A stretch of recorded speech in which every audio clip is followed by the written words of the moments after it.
আসসালামু আলাইকুম। ওয়ালাইকুম আসসালাম। ভাই আপনি এখন কোথায় আছেন? আমি আছি ঝালের ভুঁইতে। আপনি আসছেন কোথা থেকে? আমি ছোটপুর থেকে আসছি। তা আপনি এই ঝালের ভুঁই থেকে কি বলতে পারছেন এটা? ঝালের ভুঁই থেকে আসলে তো মাথা নষ্ট করার মতন কাজ। কারণ কি? কারণ ও ঝাল থেকে আমার মাথা খারাপ হয়ে গেছে। আমি তো নিজে করি, তারপর ওইখানে এসে দেখে তো আমার মানে কি ব্যাপারে। তা আপনি আসছিলেন কি করতে? আমি আসছিলাম চারা নিতে। আহ, তা এখন তারপরে শুনলাম যে রাসেল ভাইয়ের কাছে চারা পাওয়া যায়, তা আসলাম এখানে চারা নিতে।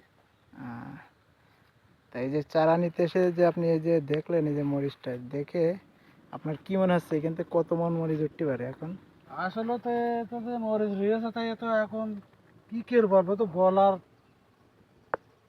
কোনো ইয়েই পাচ্ছি না যে মরিচ দেখে যে কত মন মরিচ হবে। আর গাছ কি